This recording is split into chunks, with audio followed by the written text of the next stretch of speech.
Efendim şimdi CMO'lar deneyim odaklı ticarette yeni çağı nasıl yönetebilir sorusuna cevap arayacağız. Ve davet edeceğimiz isim SAP Consumer Industry Innovation Principal Sayın Sammar Farooqi. Sayın Farooqi, SAP'nin tüketici endüstrisi yöneticisi olarak önde gelen kuruluşlara stratejik iş danışmanlığı sağlamakta. Aslen İngiltere'de olmak üzere Philips, Deloitte, KPMG ve IBM gibi birçok şirkete danışmanlık vererek perakende ve teknolojik liderlik alanlarında 20 yılı aşkın bir deneyime sahip. IT yönetimi alanında 1. sınıf uzmanlık derecesine sahip ve Oxford Üniversitesi Chief Information Officer Akademi eğitimini tamamladı. Şu anda SAP Dubai ofisinde Türkiye dahil 70 ülkede bölgesel tüketici endüstrisi danışmanlığından sorumlu kendisi. Alkışlarınızla davet ediyoruz Sayın Sammar Farooqi.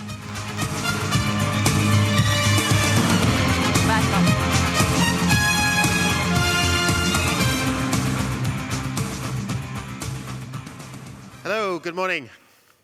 I'm Sammar Farooqi. I'm going to start with a little bit of an energizer, so short little video to get you fired up about the experience economy.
Whew, that's a tough act to follow. So we're here to talk about the experience economy, and just there you saw experience is about feelings. All our customers, regardless of which industry you are in, it's a consumer industry, public sector, defense, it does not matter. All your customers have feelings, and those feelings come together in the experience economy.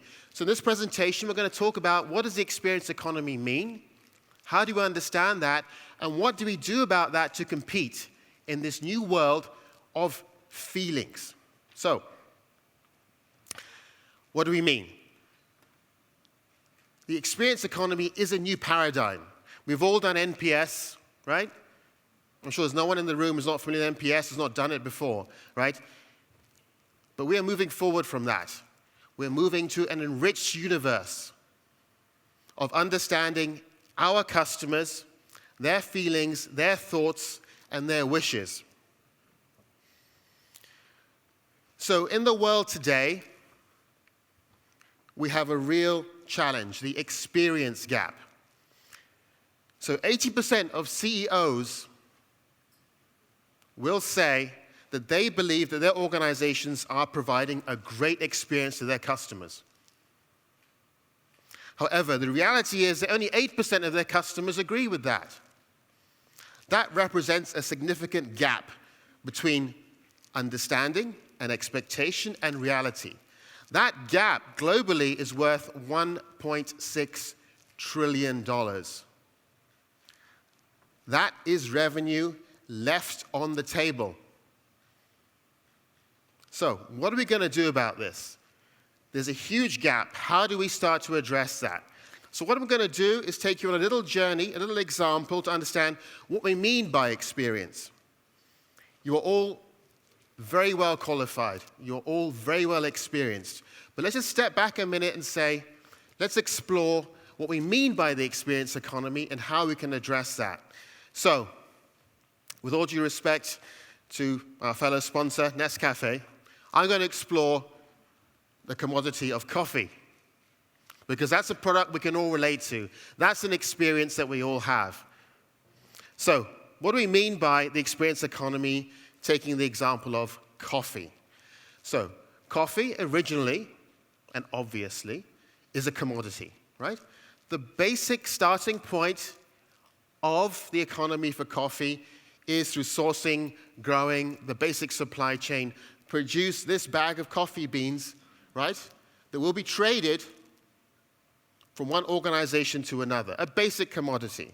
Right now, this particular product does not have an identity. It's just a commodity. So, 100, 150 years ago, you went to a market and you bought these coffee beans. That's just a commodity.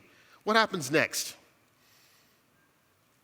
The commodity becomes a consumer good. So taking the example of Folgers coffee, which is one of the first in the US to start to turn this commodity into a consumer good, you start moving that experience into mass production, convenience, higher shelf life, distribution, and you start to create a brand identity. It's now shifted the commodity to something that we can relate to as a consumer good that is accessible to our customers, right? Is that enough now to start to build the experience economy? No. We now transition this example. I love this sort of twee 1950s example of changing the perception of coffee into a culture around this. I now start to put my product into the culture of my customers. It's something they can enjoy, it's something they aspire to. I create brand identity, awareness, and loyalty around this particular brand, right? So far, so good, right? We're all familiar with this. And the next stage, and again, I've used the example for Folgers coffee, around 1950, is to shift this product into now a cultural experience. I'm now shifting the perception of this to be an everyday part of what I do, how I relate to my friends. So this example is telling a story when lightning struck my neighbor's house and our Folgers coffee came to the rescue. I'm now creating an emotional connection of coffee beans to an important event in someone's life. This now starts to create feelings. And I've used this example because it's from the 1950s, and even then, right, people recognize that I connect true experience to this product, and I generate feelings from that. Feelings have your customers come back. Feelings have your customers buy your product again. So the fifth stage in the experience economy is now moving that into a full industry. So here's one of my favorite pictures. Anyone recognize this? Any volunteers? Okay. So these three guys are the founders of Starbucks. This picture was taken in 1971, right? These three guys are in their shop in Seattle, right? And they are preparing to sell their product, which is coffee beans. Now, these guys recognized, they saw a gap. Just look at the Folgers example. They saw a gap where the experience of coffee had become over-commoditized. There was a lack of connection now between what was a product you could get anywhere now, in any diner, and coffee just became coffee, just became a black sludge. You've lost the poetry. You've lost the emotion. These guys came together and said, we have a better idea. We want to reconnect the passion, the feeling about our product. So they transitioned that humble product now into an experience branded around Starbucks. And if anyone is a Starbucks historian out there, I'm sure there's a couple, right? They'll know that these guys valued their business so much, the experience so much, they were committed to the coffee bean product, and they sold the brand in 1982 to their partner who turned it into a global coffee chain. Their commitment was entirely to the coffee bean. Somebody else saw the opportunity to turn this into an experience that people will pay more for. So we look at the economics of this. Look at the consumer price index. Experiences outsell services, goods, and commodities by a long shot. Customers are willing to pay a premium for those experiences, and that really matters. So the reality is very simple then. Customers who are highly engaged with the brand that is your business will make more frequent purchases. In retail, up to 90%, and spend more per transaction because they feel that connection. It does matter. People pay a lot more for a cup of coffee in Starbucks. People pay a lot more for a brand that they feel is connected with them. That will drive improved retention and ultimately profitability, right? As a CMO in the marketing function, you are in charge of this destiny. You can drive the customer behavior to drive retention and drive growth. So, CX, or customer experience, those organizations that invest in this concept and drive that forward outperform the market by up to 3 times. This returns 3 times to your shareholders, right? Significant win. It ultimately adds value to your organization and delivers results. So across every industry, everything is speeding up. We talk about innovation, talk about AI, machine learning, et cetera, et cetera. That's changing the landscape completely, and we all know that. For every product you represent, you'll be impacted by the speed of change. So what has changed?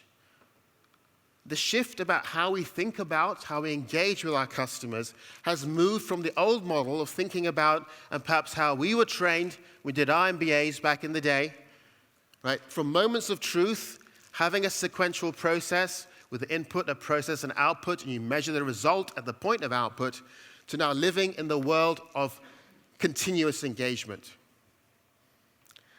These are moments of opportunity. Your customer, you need to engage with any point, any time, continuously. And the conversation is no longer about processes, it's about interconnected journeys. It's about producing outcomes. It's about delivering and competing as an ecosystem. Not just your organization, but your suppliers, your partners, your regulators. All of these guys come together. This is a fundamental paradigm shift that you need to take advantage of. And so what happens to organizations who fail to address this? So looking at the valuation of 2 retail brands, and retail, for example, is one of my primary industries. Let's take JCPenney and Marks & Spencer as an example. I'm not here to denigrate these great brands. They have some very smart people working for them. And they have tried very, very hard to address the experience economy. But you can see almost a complete collapse in the valuation of the organization because customers have voted with their wallets. They're no longer engaging with them in the stores. The brand has lost relevancy. All these brands, great legacy names, are suffering because they have been disrupted by this new experience economy. So, an experience economy is one that is globally connected, and your challenge is to create unique experiences that have your customers come back. Connect with those 27 emotions that we saw earlier. So, as CMOs, as marketeers, how do we drive this change? And again, this is relevant for any sort of industry you're in. This is a very important point. Regardless of your industry, B2B, B2C, D2C, public sector or otherwise, you need to address this change. So we've talked about improving customer experience. Engaging your workforce is just as crucial. That is your greatest asset. And as CMOs, it's important for us to recognize that enabling and empowering our people to have the conversations with our customers is a crucial game changer. Enabling new business models, taking advantage of data, and using that to create new opportunities inside the organization, driving that connection, creating smart products, using the innovation supply chain to deliver on the promise that you make to your customers. Right? And I mentioned competing as an ecosystem, driving those relationships through your organization, inside and outside, because you compete as a team. So, the traditional model for marketing has been quite siloed, one size fits all. We now, in a dynamic world, we personalize our messages, focus on the individual segment, deliver the personal message to customers that really, really matters. So let's take the example of how a personalized experience is impacting fashion and apparel. Again, a huge business in Turkey, and again, also an industry that I look after in the region. So the traditional scenario of how fashion and apparel operated, if you're not familiar with the process, was this sequential flow. How you design a fashion collection, you do the research and development, you procure the materials, you go through the manufacturing process, you market it, you get it out in the stores. This process for some traditional fashion companies took anywhere from 24 months to 48 months. It's an incredibly long time. In designing and delivering a collection that was sometimes delivered maybe 3 to 4 times a year for the traditional fashion seasons, right? This is a slow, sequential process, right? And this has been disrupted by fast fashion, right? The Inditexes and so on of the world, right? But now we live in a world where I look at the speed factory concept, and as SAP we work with a number of organizations to realize this, is you can do this in up to 24 hours. You can have such impact on speed because you're now going direct to the customer.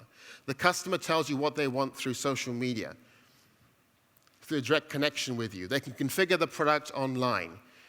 You can have it manufactured and personalized for the product, for the customer, and delivered within 24 hours. So now you've gone from the world of operating on a 3-4 year fashion cycle to now that's something that moves at the speed of Instagram, moves at the speed of Snapchat. That's where your customer's attention is. If you are not there, they've walked out of your Marks & Spencer store. The customer who buys this would never go to Marks & Spencer anymore, right? So, how do we win as this community of CMOs? Right? We understand that employee experience is as critical as customer experience, brand and service experience. Your employees are your number one asset, and they need to be enabled by you. And we move from traditional marketing, the M in CMO, right, into experience management, thinking about what experiences do I deliver to my customer. And that could be your internal customer, your external customer, your partners. Start to think about managing that experience and transition from being a chief marketing officer to a chief experience officer. It's about putting the X into the chief marketing officer brand, because this is where you will now compete. So, we collaboratively need to evolve and power up. So I invite you to please join the X-Men. Right? This is your opportunity to power up and become an experience leader. And so in researching this, I found an example here from Turkey, of Sun Express, who've taken that message quite literally and joined the X-Men in their branding. Right? So it's all about making sure that you connect. So, how do you practically start to do this? So think about connecting the X and the O. The X is the experience side of your organization, the areas where you have direct control. connecting that across the intelligence span, the platforms that manage the connections, and your operations. Right? So you are not the chief operating officer, you're not in charge of manufacturing or distribution or supply chain, but these are absolutely critical to delivering the promise of your brand. So to win, you have to have a platform and a technology and a strategy that allows you to connect the experience side, with the operations seamlessly. This is how you will win. So the intelligence platform is one that collects all those analytics, allows the data to flow freely between your operations and your experience. And the X data, where you sit, that connects your customer, your employee, your product, and your brand. And I could not leave here today without obviously talking about that obviously SAP has a platform for this, right? So we have the experience platform in our Qualtrics capability, and they have the intelligence suite. And as CMOs, you want to drive this capability into your organization to track and deliver that for what we call the intelligent enterprise. One that is thinking, one that is breathing, one that is connecting what's happening in real time. Because this is where, as CMOs, you can drive that competition inside your organization. So, how will you become a master of the experience economy? The critical thing is to deliver those experiences that engender loyalty. Give and deliver upon the emotions that we saw. Deliver that joy, deliver that happiness, because that really will have the customer come back to you. Follow the data path, leverage that data, and then take charge of launching new business models. As CMOs, we can innovate around those.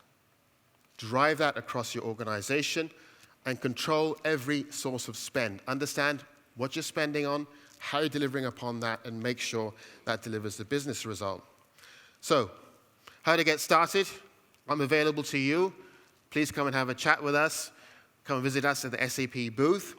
And think about, what are you guys going to do in the next 9 months to deliver upon that CX transformation? You need a strategy. You need an approach. You need to address the experience economy. In 9 months, you want to transform your organization, your people, and your capability to deliver upon this and become a best-run business. So, finally, the recipe for success is to close that experience gap. How much of that $1.6 trillion are you going to take home? I couldn't offer you a bigger prize than that. Unlock new sources of growth. Leverage the power of data and your people to drive that X and O story inside your organization, and set the pace. Do not be afraid to set yourself a goal to be number one. Why not? Make it happen and drive that across your organization. So, with that, thank you very much. I really appreciate your time. I look forward to speaking with you later on. Thank you. Thank you, Mr. Farooqi.